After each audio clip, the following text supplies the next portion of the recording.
I've been a delivery driver for a grocery app for a little over a year now.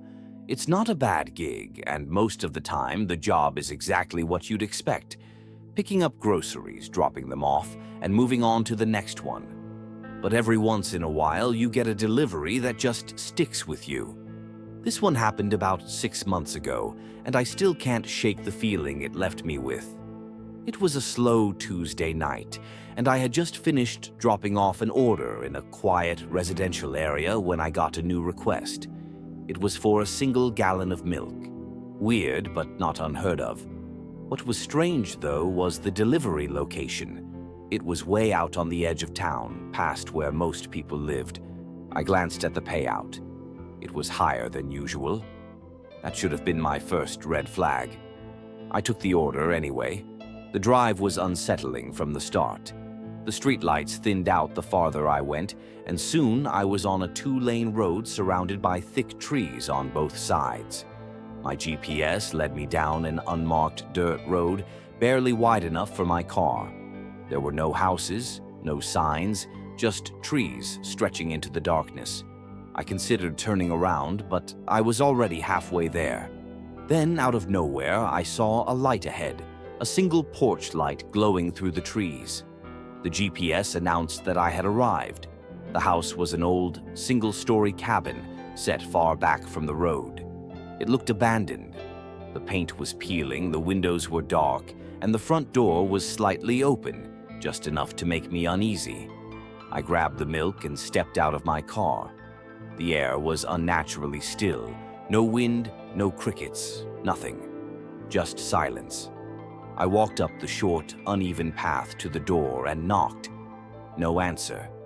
I knocked again, louder this time. Still nothing.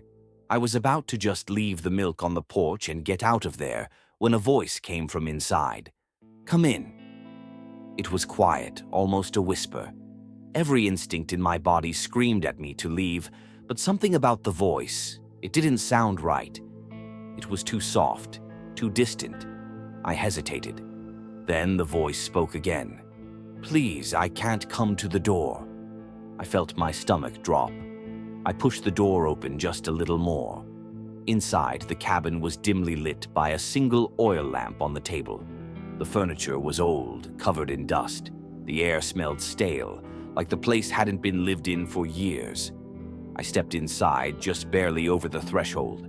"I have your delivery," I called out. Silence.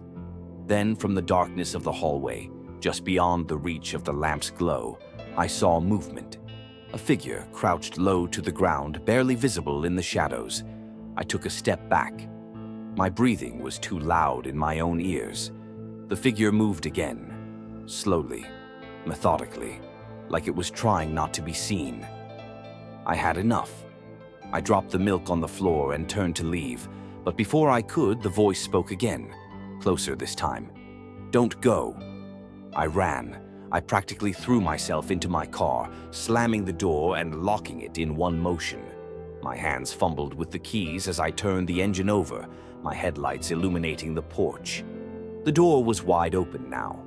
The figure stood in the doorway. It was tall, much taller than I expected, its head nearly scraping the top of the frame. Its arms hung at unnatural angles, long and thin, fingers curled slightly like it was preparing to grab something. Then it stepped forward. That was all I needed to see. I floored the gas, kicking up dirt as I sped back down the road.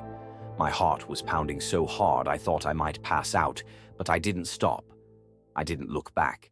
I didn't breathe until I was miles away, back on a real road, surrounded by streetlights and civilization. The next morning, I checked my delivery history to see if I could find the address again. But it was gone. The order didn't exist. No record of the delivery, no proof I had ever been there. But I know I was. I still see that house in my dreams. And sometimes, when I wake up in the middle of the night, I swear I hear a whisper. "Don't go."